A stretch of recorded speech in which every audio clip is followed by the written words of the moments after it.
This is the last video you will watch. You may get a new piece of paper or flip to the back. You're going to do the same thing as before. There are 4 questions. 2 of them we will do together.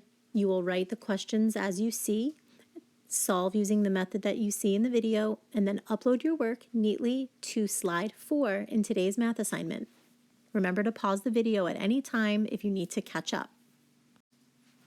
Let's talk unit rates. A unit rate will have a denominator of 1. Question 1.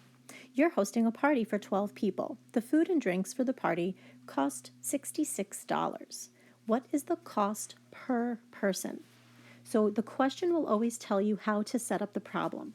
So it says to find the cost per person. So cost over people is what we're looking for. So now look in the word problem and find the information that we will put in this fraction. $66 is the cost, and you will notice that anytime you're asked to find the cost per something, the cost will always go in the numerator. So that's 66 over 12 people. 66/12 is just another way of saying 66 divided by 12. So we're going to divide. 12 times 5 is 60, and we have a remainder of 6. But because we're talking about cost, we will need to write our answer as a decimal. So let's add a decimal and a 0. And 12 times 5, like we did before, is 60. And we do not have a remainder. Because we're talking about money, we do need to write 5 and 5/10 in the hundredths place. So our final answer will be $5.50 per person. Anytime you are writing a unit rate, you always want to end with the units. So $5.50 per person is the answer that we would be looking for.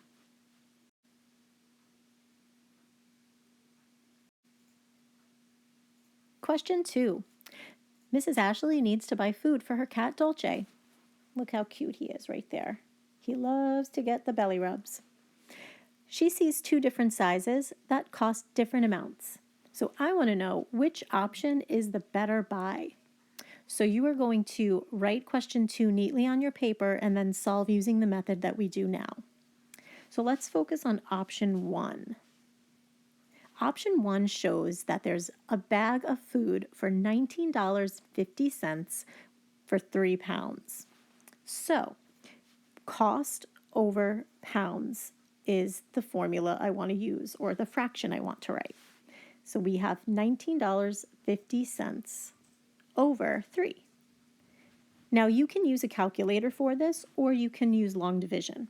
So I'm going to actually just do a quick calculation and divide $19.50 divided by 3, and I will get 6.5, which actually is $6.50 per pound.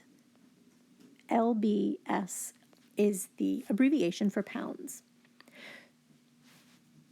Now moving on to the next side, what if I bought a bag that was $30.50?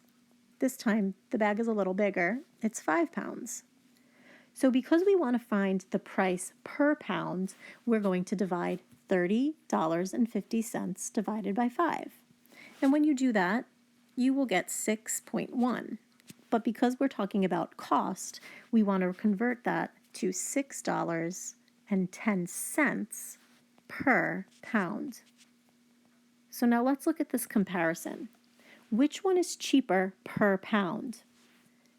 In this case, the larger bag of 5 pounds is cheaper by 40 cents per pound. So I will get more product for my money if I choose this option.